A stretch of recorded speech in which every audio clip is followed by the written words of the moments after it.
Palavra de Deus com o pastor Heraldo Gueiros. Gênesis capítulo 39, irmãos, primeiro livro da Bíblia. Vamos lá falar sobre José. Diz assim a palavra do Senhor, acompanhe comigo essa leitura. José foi levado ao Egito e Potifar, oficial de Faraó, comandante da guarda egípcio, comprou dos ismaelitas que o tinham levado para lá. O Senhor era com José, que veio a ser homem próspero e estava na casa do seu senhor egípcio. Vendo Potifar que o Senhor era com ele e que tudo que ele fazia, o Senhor prosperava em suas mãos, logrou José mercê perante ele, a quem servia, e o pôs por mordomo da sua casa, e lhe passou às mãos tudo o que tinha. E desde que o fizera mordomo de sua casa, e sobre tudo o que tinha, o Senhor abençoou a casa do egípcio por amor a José. A bênção do Senhor estava sobre tudo o que tinha, tanto em casa como no campo. Potifar, tudo o que tinha, confiou nas mãos de José, de maneira que, tendo-o por mordomo, nada sabia, além do pão que se alimentava. José era formoso de porte e de aparência. Aconteceu, depois dessas coisas, que a mulher do seu senhor pôs os olhos em José e lhe disse: deita-te comigo. Ele, porém, recusou e disse à mulher do seu senhor: tem-me apenas por mordomo do teu senhor, que não sabe nada do que é em casa, pois tudo me passou ele às minhas mãos. Ele não é maior do que eu nesta casa. Nenhuma coisa me vedou, senão a ti, porque és sua mulher. Como, pois, cometeria tamanha maldade e pecaria contra Deus? Falando ela com José todos os dias, e não lhe dando ele ouvidos para se deitar com ela e estar com ela. Sucedeu que certo dia veio à casa para atender aos negócios, e ninguém dos da casa se achava presente. Então ela pegou suas vestes, pegou-lhe pelas vestes e lhe disse: deita-te comigo agora. Ele, porém, deixando as vestes das mãos dela, saiu fugindo para fora. Vendo ela que ele fugira para fora, mas havia deixado as vestes nas suas mãos, chamou pelos homens da casa e lhes disse: vede, trouxe-nos meu marido, este hebreu, para insultar-nos. Veio até mim para se deitar comigo. Ora, mas eu gritei em alta voz. Ouvindo ele que eu levantava a voz e gritava, deixou as vestes ao meu lado, saiu fugindo para fora. Conservou ela junto de si as vestes dele, até que o senhor da casa o tornou para casa. Então lhe falou, segundo as mesmas palavras, disse: este servo hebreu que nos trouxe veio ter comigo para me insultar-me. Quando, porém, levantei a voz e gritei, ele, deixando as vestes ao meu lado, fugiu para fora. Tendo o Senhor ouvido as palavras da sua mulher, como lhe tinha dito, desta maneira me fez o teu servo, então lhe acendeu a ira. E o Senhor de José o tomou e o lançou no cárcere, no lugar onde os presos do rei estavam encarcerados, e ali ficou ele na prisão. O Senhor, porém, permanecia com José, e ele foi benigno, e lhe deu mercê perante o carcereiro, que também confiou às mãos de José todos os presos que estavam no cárcere, e ele fazia tudo quanto se devia fazer ali. Verso 23, e nenhum cuidado mais o carcereiro tinha de todas as coisas que estavam nas mãos de José, porquanto o Senhor era com ele, e tudo o que ele fazia, o Senhor prosperava. Bendito seja o nome do Senhor. Acabou o mês de maio, começou o mês de junho, e nesse mês nós estaremos trabalhando nos cultos da igreja sobre mordomia na vida cristã. Hoje pela manhã nós começamos o primeiro sermão falando justamente do texto que foi aqui do ofertório. Se você não pôde estar conosco, assista a mensagem muito boa sobre 2 Coríntios capítulo 9. E nós aprendemos um pouco sobre as bases bíblicas, sobre a visão da mordomia. E eu compartilhei pela manhã, irmãos, uma definição clássica que eu tenho muito muito prazer por ela, e eu quero compartilhar com você mais uma vez. Diz assim: o que é mordomia cristã? É a responsabilidade do cristão em administrar, zelar e cuidar dos bens, talentos e recursos que Deus lhe confiou com um propósito, com o objetivo de servir ao reino e honrar a Deus. Acho fantástico isso. Um resumo do que é mordomia. A responsabilidade. Mais do que isso, um privilégio, mas a responsabilidade. Algo que eu e você somos responsáveis, e por tudo na vida que somos responsáveis, teremos alguém que nos cobrará resultados, sim ou não? Se você é responsável por um setor, você tem alguém superior que lhe supervisiona e diz assim: e aí, concluiu, fechou o caixa, deu certo. Responsabilidade denota, irmãos, uma prestação de contas. Nós teremos que prestar contas da nossa responsabilidade de administrar, de zelar e de cuidar. Administrar no sentido de dizer assim: é a hora de usar, não é como usar. De cuidar, para que não se perca, para que não seja subutilizado. E zelar, para que isso zele, para que isso gere de fato os frutos, a eficiência, os resultados que se espera. Isso é o que eu e você precisamos fazer todos os dias, em todas as áreas da nossa vida, através dos bens, dos recursos, dos talentos que o Senhor nos dá. Porque o Senhor nos dá bens, o Senhor nos dá talentos, dons, e o Senhor nos dá recursos. Não pense que o que você tem é porque você é bom. Você pode ser bom, mas no mundo tem gente melhor do que eu e você. Tem profissionais muito melhores do que eu e você. Mas o que nós temos não depende exclusivamente da nossa capacidade, da nossa habilidade, mas porque Deus é aquele que abre portas e fecha portas. Deus é aquele que provê, Deus é aquele que derrama a janela, abre as janelas do céu, é aquele que repreende o devorador. Deus é aquele que toma conta dos seus servos enquanto eles estão no mundo. Quem nos sustenta, quem nos protege, quem nos supre, é o Senhor que cuida de nós. Desde o dia que eu e você conhecemos o Evangelho fez sentido na nossa mente, porque o Espírito Santo nos converteu, e nós dissemos: Senhor, minha vida é tua. Foi mágico. Você pode achar que não foi nada demais, mas foi muita coisa, porque uma chave foi virada. Quando nós aceitamos a Cristo e dizemos: Senhor, cuide de mim, uma chave é virada no reino espiritual. Quem cuida de você não é mais você, é Deus. Naquele dia, movido e quebrantado pelo Espírito Santo, você declarou: eu fiz isso há mais de 30 anos atrás, outros fizeram talvez na semana passada, mas não importa, porque no dia que nós dissemos: Senhor, toma conta da minha vida te pertence, a chave foi virada. E daquele dia em diante, quem se responsabiliza por nós é Deus. Porque naquele dia que nós viramos a chave, o Espírito Santo dele veio e entrou em nossas vidas. Antes nós éramos vazios. Depois da virada de chave, estamos com o Espírito Santo. Antes andávamos sozinhos. Depois da virada de chave, andamos com Deus. Antes nós não prestávamos contas a Deus.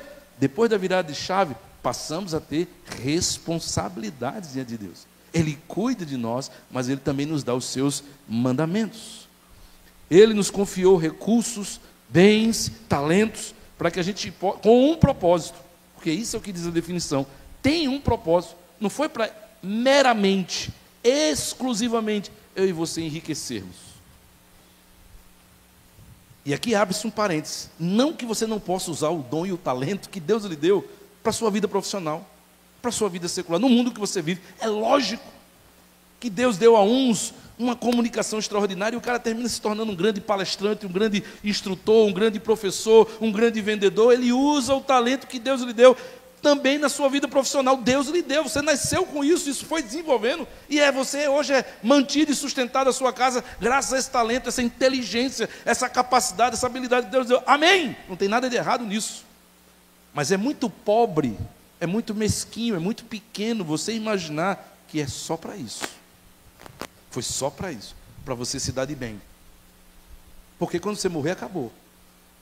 Porque se foi só para você ser um bom empresário, um bom profissional, um bom investidor, é muito pequeno, porque sua vida vai passar. E tudo que você conquistar vai ficar para os outros. O que nós angariamos na terra como resultado dos dons e dos talentos que Deus nos deu, bacana, fica na terra, não sobe. Portanto, você precisa entender que ainda, e é justo, que a gente use para desenvolver a nossa vida profissional, educacional, para que você seja o melhor profissional aonde você está, e Deus lhe use ali, lhe faça prosperar como fez com José. Isso foi usado com um propósito ainda maior, para fazer, realizar, alcançar propósitos eternos. Que aí sim, a casa que você comprou um dia vai ficar para alguém, mas as vidas que você ganhou, elas vão para toda a eternidade. Os investimentos que você fez ficam para toda a eternidade.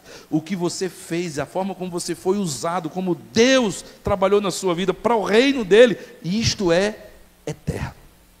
Traça não corrói, ladrão não rouba. Aqui na terra, parabéns, cara, que carro bom. Cara, parabéns, foi promovido. No céu, muito provavelmente, você vai encontrar pessoas dizendo assim: ei, muito obrigado, viu? Porque o missionário que pregou o evangelho para eu estar aqui, você ajudou. Ei, muito obrigado, viu? Você pregou, eu estou aqui. Muito obrigado. É um resultado eterno. Portanto, o cristão tem a responsabilidade de administrar, de zelar, de cuidar dos bens, dos talentos, dos recursos que Deus lhe deu com um propósito, com o objetivo de servir ao reino.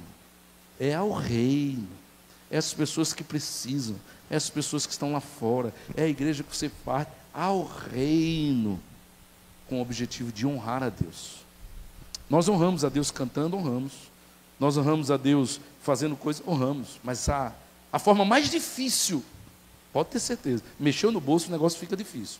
A forma mais difícil de nós honrarmos a Deus é através da nossa mordomia. E a gente não faz isso porque a gente não entende o que é ser mordomo. Mordomo não é dono. Mordomia é concessão de Deus. Você recebe uma concessão. O aeroporto dos Guararapes tem uma empresa que administra. Ela não é a dona. Ela pagou milhões. Ela é a concessionária. É inclusive uma empresa espanhola. Então eles estão 20 anos, 30 anos, eles vão administrar lá o aeroporto. Eles vão administrar o porto de tal lugar, eles vão administrar a arena, o estádio de tal lugar. Eles não são donos, eles são gestores, eles são mordomos, eles vão tirar lucro daquilo, mas não é dele. Você vê uma BR sendo feita, e aí depois ela é terceirizada, ela vai ter uma concessão, alguém vai botar lá uma placa, um pedágio, e você vai começar a pagar para ele cuidar. Ele não é o dono daquela BR, um dia ele deixará e uma outra pessoa subirá. Mas ele tem que zelar por ela, porque se ele não zelar por ela, se ele não cuidar, se ele não der manutenção, o governo vai lá e tira. Somos mordomos, irmãos. Nada neste mundo é nosso, porque tudo deste mundo fica. E Deus nos dá o privilégio de termos mais do que o necessário para a nossa sobrevivência, para que Ele use a nossa vida e através disso a gente o glorifique. Porque quando eu exerço a minha mordomia na igreja ou fora dela, eu estou glorificando a Deus. E pense, mordomia é muito mais amplo do que dar dinheiro. Mordomia não é apenas dinheiro. É bem verdade que você vai ver Lucas capítulo 21, uma viúva dando a sua mordomia. Ela pegou a sua oferta, suas 2 moedas, e colocou no gasofilácio. Mas você vai ver muitos outros exemplos de personagens que eu compartilhei hoje pela manhã, que também exerceram mordomia, e não foi diretamente através de dinheiro. Lucas capítulo 8 vai falar de mulheres que serviam no ministério de Jesus com os seus bens. Como mulher, na cultura, 2000 anos atrás, elas não tinham dinheiro, não tinha cartão de crédito, o dinheiro não andava com ela, andava com o marido. O que é que elas faziam? Elas pegavam o colar, o brinco, a roupa que elas tinham, e elas entregavam e diziam assim: venda e banque o ministério. E o texto vai dizer que elas serviam com seus bens. Se você olhar para José de Arimateia, aquele senador, aquele servo de Jesus, comprou um túmulo para si, mas ele o disponibilizou para Jesus ser enterrado. Mordomia, o bem era dele. Acabou que a história diz que ele nunca usou aquele túmulo, porque aquele túmulo está até hoje e virou patrimônio, é visitação. Está lá, ele comprou, mas nunca usou, porque o que era dele, ele colocou a serviço do Senhor. Os magos que vieram do Oriente olhar Jesus, o que eles trouxeram? Presentes, mordomia. É aquilo que eu tenho, é os meus dons, é os meus bens, é os meus recursos, a serviço do reino, para glorificar a Deus. Até o dono daquele jumentinho que Jesus pegou emprestado. Alguém era dono de um jumentinho. Jesus sabia exatamente onde estava o jumentinho. Disse, vai lá, e se alguém perguntar, larga meu fusquinha, era o fusquinha da época, o jumentinho. Larga meu fusquinha, o mestre mandou, depois a gente devolve. E depois, com certeza, os discípulos não passaram a perna no jumentinho, né? Devolveram. Mas até o jumentinho, irmãos, o uso da nossa mordomia. Porque o que eu tenho não é meu, é do Senhor. Ele me dá o privilégio de alcançar, de conquistar, mas Ele espera que eu o glorifique, que eu o honre e que eu sirva ao reino através disso. E hoje eu quero falar, já que eu falei de manhã sobre mordomia no aspecto da oferta, da contribuição, eu quero falar agora à noite numa outra perspectiva, a mordomia dos nossos talentos, a mordomia dos nossos dons, das nossas habilidades, quando são usados, irmãos, quer seja na igreja ou fora da igreja, para a glória de Deus. E o case de sucesso, o melhor exemplo bíblico para a gente ver isso, irmãos, é José. Um homem que vai usar dos seus talentos, dos dons que Deus lhe deu, numa terra estranha, com um povo estranho, vendido como escravo, mas ele vai dar o seu melhor. E Deus vai honrá-lo, mesmo ele trabalhando para um povo opressor, idólatra. Mas a questão não era Deus abençoar o povo idólatra e opressor, era Deus honrar o seu servo, que entendia o que era ser um mordomo na presença do Senhor. E para a gente poder entender sobre mordomia, olhando para José, eu quero compartilhar com você, olhar para José em 3 perspectivas. A primeira perspectiva é como as pessoas viam José. Como as pessoas olhavam para esse rapaz. E em primeiro lugar, queridos, a gente percebe que as pessoas observavam, José era observado nas suas habilidades. Verso 3 diz, vendo Potifar que o Senhor era com ele em tudo o que ele fazia. José estava em terra estranha, vendido como escravo, com um cara que não era simpático, não era bonzinho, não era nada, mas José não fazia o que fazia, não trabalhava para agradar a ele, esperando que aquele opressor que lhe comprou como escravo e só lhe via como escravo, fosse generoso com ele. Tire da sua mente que passasse pela cabeça de José o que passa na sua, porque na sua, com certeza, no seu trabalho, quando você quer chegar na hora, quando você diz assim para o seu chefe, para o seu gerente, deixa comigo, você está interessado em ser observado. É natural que você queira ser honrado, um aumento, uma promoção, que você tenha talvez direito de dizer assim, olha, quando eu precisar de uma folga, você veja que eu estou trabalhando melhor que todo mundo. Todo mundo, quando trabalha, CLT, carteira assinada, o que for, você dá o seu melhor esperando algo. Qual era a CLT de José? O que é que José poderia esperar de melhor de um escravagista, de alguém que comprou ele como escravo? Escravo, irmãos, no Egito, é descartável. Morreu, compra outro. Adoeceu, joga fora, compra outro. É máquina, é peça, não é gente. De forma que as pessoas observam em José uma habilidade que não é buscando o reconhecimento dos homens, é buscando o reconhecimento de Deus. Rapaz, esse rapaz trabalha diferente, esse rapaz faz diferente, esse rapaz é dedicado, ele sabe que não vai receber salário, ele sabe que não tem benefício, ele sabe que aqui ele é escravo, ele sabe que os outros não fazem isso, mas ele faz. Mordomia é você entender o testemunho que você precisa dar, aonde Deus lhe planta, onde Deus lhe coloca, porque as pessoas vão ter que lhe observar. E será que quando eles observam o cristão é o mais trabalhador, é o que dá mais trabalho? O cristão é o que é o pontual, é o que é o atrasado? O cristão é o eficiente, é o que vive dando desculpa? Como as pessoas lhe veem no seu trabalho? Como você exerce a sua mordomia, que é os talentos que Deus lhe deu, que é os dons que Deus lhe deu, aonde Deus plantou você, porque se Ele abriu aquela porta, outra pessoa podia estar trabalhando no seu lugar, naquele lugar, aquela vaga podia ser de outra pessoa, mas Deus lhe colocou ali. Você gerencia ali, você cuida ali, e você é o cristão dali. Como as pessoas olham para você? Ah, não, isso não é meu. O que eu fizer aqui não vai render em nada, meu salário não muda, ninguém reconhece.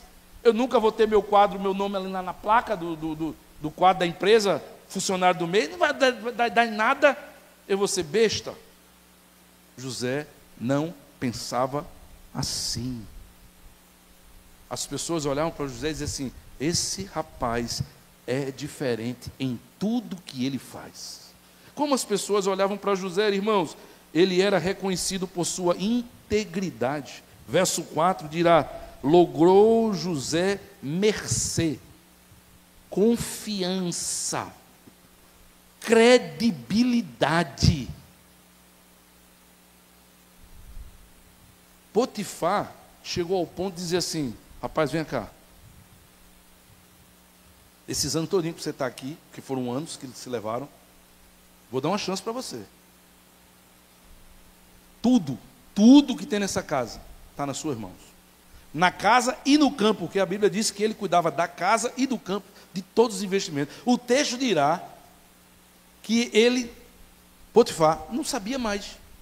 Deus começou a prosperar, Deus começou a abençoar. Daqui a pouco ele já não sabia mais quanto tinha e o que tinha. Ele só sabia o que ele ia comer.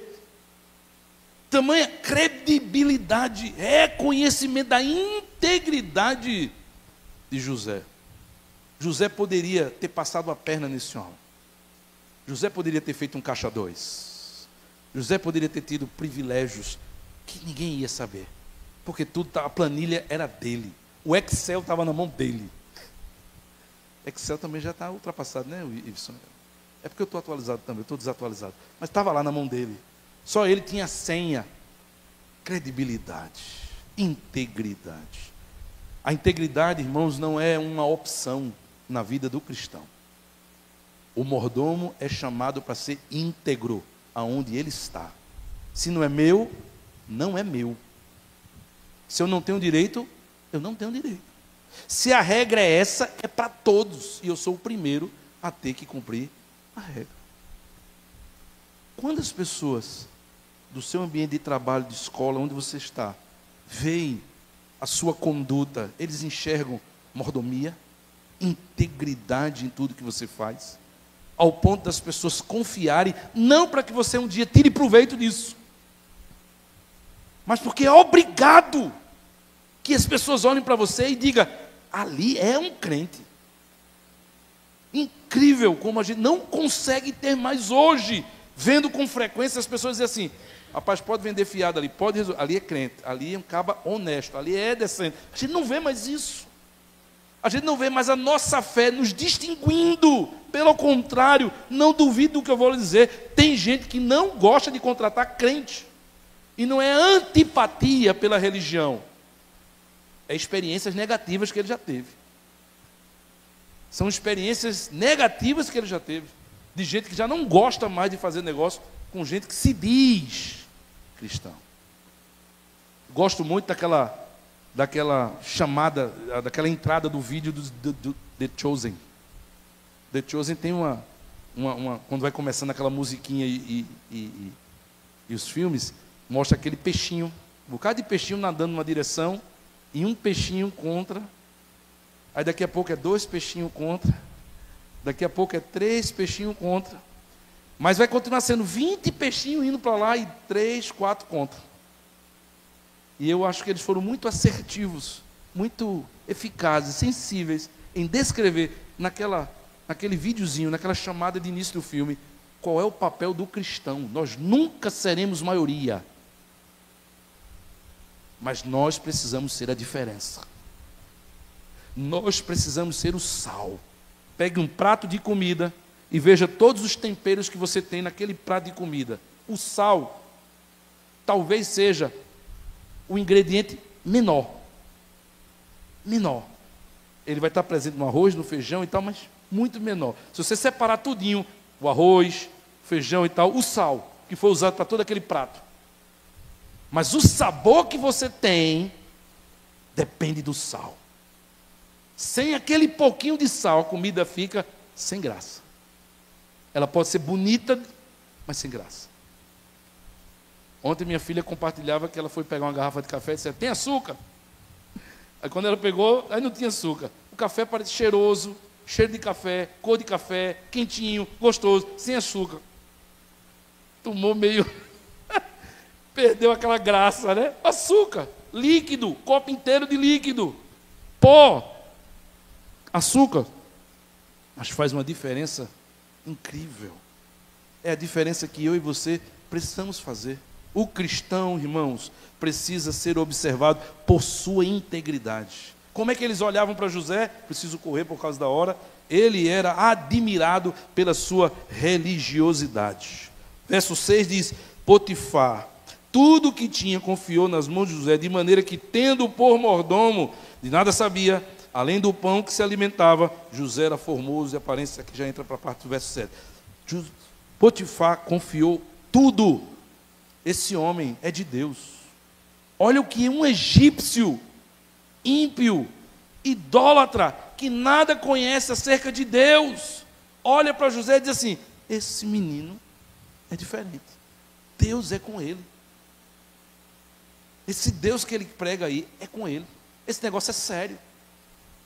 Não porque José pregava. Talvez José nunca tenha citado um versículo. O texto não mostra em nenhum momento José dizendo assim: você comprou um escravo crente, de domingo eu não trabalho. Talvez José nunca, nem como escravo poderia ter uma conversa como essa. Talvez José nunca tenha estampado uma camisa assim: Jesus, uma pulseirinha, Jesus, feito eu tenho. Não, ele não tinha uma identificação visual. Ele era reconhecido pela sua religiosidade. Ele tinha a sua religião. Ele estava numa casa diferente. Provavelmente a casa de Potifar tinha muitas imagens dos deuses do Egito. Mas isso não incomodava. José não ficava arrepiado, dizendo: misericórdia, está amarrado. Ele não tinha essa munganga. Ele estava ali e ele servia ao Senhor. E ele mantinha a sua fé. E ele trabalhava movido pela sua fé. Ele fazia isso para honrar o seu Deus. Ele fazia isso porque ele queria ser fiel a Deus. Mordomia, irmãos. Mas como José se via? A segunda pergunta é: como José se via? Claramente, irmãos, ele sabia da responsabilidade de ser mordomo. Ele sabe o que é ser mordomo. Verso 5 diz: e desde que o fizera mordomo de sua casa e sobre tudo o que tinha, o Senhor abençoou a casa do egípcio por amor a José. Ele sabia da responsabilidade de ter que fazer certo. Deus não abençoa o jeitinho brasileiro. Deus não tem esqueminha. A gente faz esqueminha. Eu lembro que quando gerenciei uma produtora, isso na meados da década de 90, antes de entrar no seminário, eu tinha uma equipe do pessoal que trabalhava. E quando dava 4h30, a gente largava de 5. Quando dava 4h30, o pessoal só ficava assim na tela. Era uma produtora de vídeo, o pessoal só ficava: Miguel, o que está fazendo aqui? Mas tinha meia hora, a turma querendo largar, meia hora, fazendo coisa. Um pegava um celular, não tinha celular, o celular era daqueles analógico ainda. Pegava o telefone, outros ficavam anotando. E se chegasse perto, não estava fazendo nada. Estava todo mundo querendo largar. Não tem Miguel no reino, meu. Ninguém engana o Senhor. Não tem como você fingir que você está fazendo o que não está fazendo. Não tem como você querer bater uma foto e dizer assim: olha aí o resultado, de Deus saber que é fake, que é Photoshop, que não é bem assim. A prestação de contas aos homens é falha, mas a Deus não. Ele claramente sabe de suas responsabilidades. Potifar o colocou sobre a sua casa, Potifar colocou ele sobre o campo, ele tinha muitas atividades, ele tinha muito trabalho, não era fácil o trabalho. Potifar queria explorar mesmo ele. Mas ele sabia que ele tinha que dar conta. Ele não era qualquer pessoa. Ele era um servo de Deus na casa de um egípcio. Como José se via? Claramente, irmãos, ele sabia os limites da mordomia. Verso 8, a mulher chega e diz assim: eu posso te favorecer. Ele: isso eu não posso. A minha autoridade só vem até aqui. Minha liberdade só vem até aqui. Eu não vou tirar proveito. Eu não vou me aproveitar. Eu não vou ser beneficiado do que não é meu. Eu tenho responsabilidade, eu sei o que eu posso, eu sei o que eu não posso. Mordomia. Ele sabe dos limites. Você sabe dos seus limites? Você respeita os seus limites? Ou um dia você pode ser descoberto fazendo o que não devia ser feito? Como José se via, ele entendia, ele enxergava a mordomia como um caminho de honrar a Deus. Ele entendia que Deus não só o honraria, mas Deus usaria ele para abençoar aonde ele está, através da sua fidelidade. Verso 9 diz: ele não é maior do que eu nesta casa, nenhuma coisa ele me vedou, senão a ti, que és a sua mulher. Como, pois, eu cometeria essa maldade, esse erro? Como é que eu vou errar? Como é que eu vou fazer o que eu não posso? Como é que eu vou fazer algo que vai macular a minha imagem? Por que dinheiro, por que vantagem eu vou ser desonesto? Eu vou fazer algo que vai quebrar a minha imagem, o meu testemunho. Por que eu faria um escândalo? Por que eu daria o direito das pessoas dizer assim: aí, ó, crentezinho safado, aí também faz, aí também mexe, aí também, é igual a todo mundo. Por que eu faria isso? Por que eu pecaria contra Deus? A mordomia, irmãos, é o caminho de honrarmos a Deus. Não era porque o egípcio merecia, é porque ele queria honrar a Deus. No final das contas, o que ele esperava não era reconhecimento nem um salário, era que Deus dissesse: amém, meu servo, parabéns, meu servo. Você não precisa de um salário melhor, você precisa que Deus abençoe o seu salário. Porque se Deus abençoar o seu salário, se Deus abençoar o seu serviço, você pode fazer com ele mais do que você imagina. O problema é se Deus está nos abençoando, o resultado das nossas mãos. Se nós estamos olhando para a mordomia, onde Deus tem nos colocado, na igreja ou fora da igreja, como um caminho para honrar a Deus, para mostrar a Deus que nós fazemos o que fazemos, vivemos como vivemos, dizemos o que dizemos, nos portamos como nos portamos, porque nós queremos honrar a Deus, sem estar preocupado com críticas, com gracejo, com bullying, com escarnecimento dos outros. Eu estou preocupado com o que Deus acha de mim. Mas como Deus olhava para José? É a minha terceira pergunta. Como Deus olhava para José? Deus olhava para o seu servo como alguém que nunca assumiu para si a glória das suas realizações. Em nenhum momento José vai dizer assim: o senhor está prosperando porque eu estou dando caldo aqui, meu amigo. Olha, ninguém trabalha aqui não, mas eu. Viu que depois que eu assumi, sua casa melhorou? Viu que depois que eu assumi, o campo melhorou, está produzindo mais?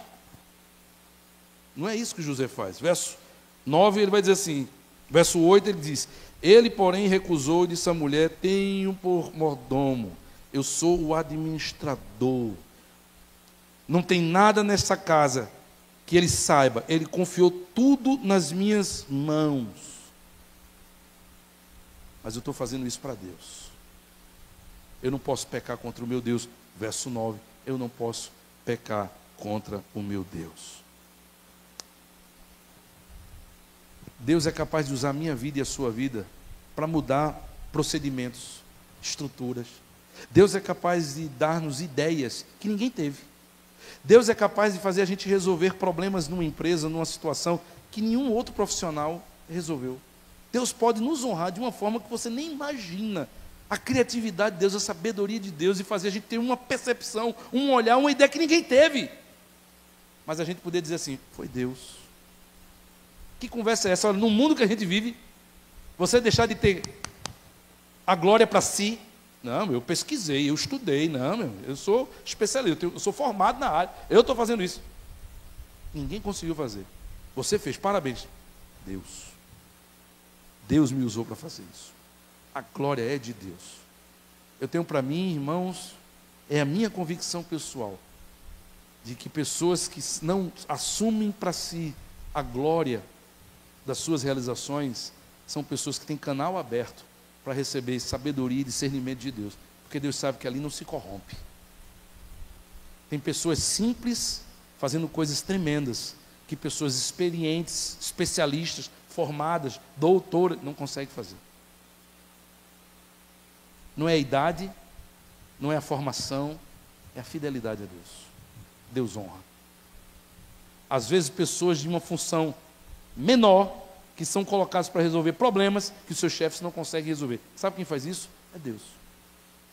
É Deus. Que quebra a perna do entendido e usa as coisas simples dessa vida para confundir as sábias.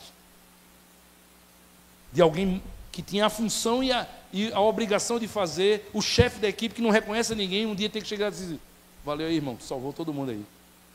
Valeu, irmã. Foi tu que resolveu o problema.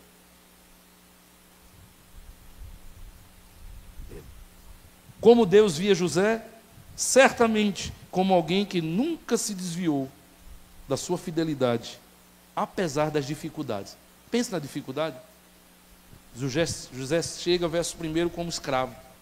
É tratado e vendido como escravo. Você sabe o que é isso? Significa que José foi exposto no mercado público, onde tinha escravos de todas as nacionalidades, onde as pessoas vinham para...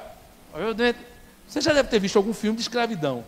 O cara está lá acorrentado e está sendo vendido feito bicho, avaliado feito um animal. O cara está comprando um cavalo e está comprando gente, igual. E ele é levado assim. E ele vai dormir com todos os escravos, ele vai ser tratado como escravo. Dificuldade.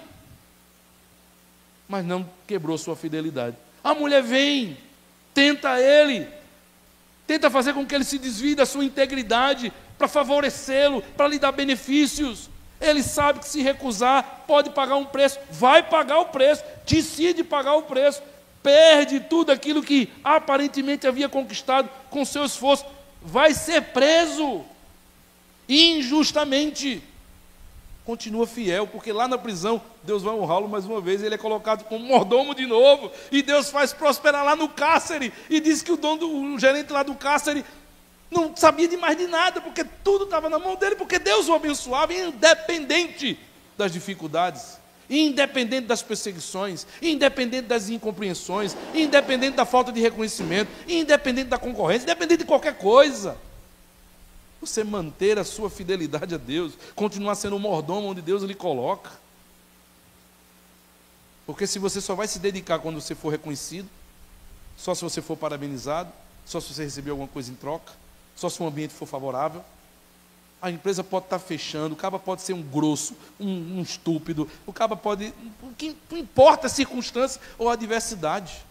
Deus olhava para José como alguém que não deixava de ser fiel. Ele era fiel se o tempo era bom, ele era fiel se o tempo era ruim. Ele foi fiel quando foi vendido como escravo, ele foi fiel quando foi promovido a mordomo, ele continuou fiel quando ele foi acusado injustamente, ele continuou fiel quando foi preso, ele continuou fiel quando recebeu uma nova função. Ele permaneceu fiel, porque fidelidade não se negocia. E talvez o problema de muitas pessoas da nossa geração é que elas negociam, dependendo do preço, da vantagem, do benefício, a sua fidelidade. O mordomo não negocia. Mas por último, como Deus via José como alguém disponível para ser usado, através da sua mordomia, para abençoar qualquer lugar e qualquer pessoa. José foi usado por Deus para abençoar a casa de Potifar. José foi usado por Deus para abençoar um cárcere, um presídio. Os funcionários, os outros escravos da casa de Potifar, passaram a ter uma vida melhor sobre a mordomia de José. O escravagista passou a ter uma vida melhor. A mulher que queria dar o golpe nele passou a ter uma vida melhor, porque Deus usou José para abençoar. O carcereiro passou a ser mais reconhecido dentro do sistema prisional por causa do serviço de José. Os prisioneiros passaram a ter uma vida melhor depois da mordomia de José. Ainda que José, aparentemente, não estava tendo a sua vida melhorada em nada, mas Deus o via como alguém disposto, disponível, acessível, para ser usado para abençoar. A sua mordomia é para abençoar. Não é somente para enriquecer. Enriqueça, mas abençoe. Conquiste o que você deseja, mas também seja canal. Deixe Deus usar a sua vida no reino, entre as pessoas que estão. Deixe Deus usar você. Era assim que Deus olhava para José. Mordomia, irmãos, é um assunto extraordinário, porque a responsabilidade que o cristão tem de administrar, zelar e cuidar dos bens, dos seus dons, dos seus recursos, que Deus lhe confiou com um propósito. E esse propósito é abençoar o reino, abençoar pessoas, honrar a Deus. Seja mordomo. Nesse empreguinho que você ainda não está satisfeito, seja mordomo nessa função que você ainda acha que é uma subfunção, mas se é a oportunidade que Deus lhe deu, se foi a porta que Deus abriu, seja mordomo no seu pequeno comércio, seja mordomo se o seu comércio for grande, seja mordomo se você é autônomo, seja mordomo na faculdade, seja mordomo no seu meio familiar, seja mordomo de Deus na rua que você mora, sirva seus vizinhos, seja mordomo, seja canal que Deus usa para abençoar. Independente das circunstâncias, mantenha a sua fidelidade. Quando Deus fizer algo através de você, não assuma a glória é dele. Deixe Deus lhe ver assim, como Deus via José.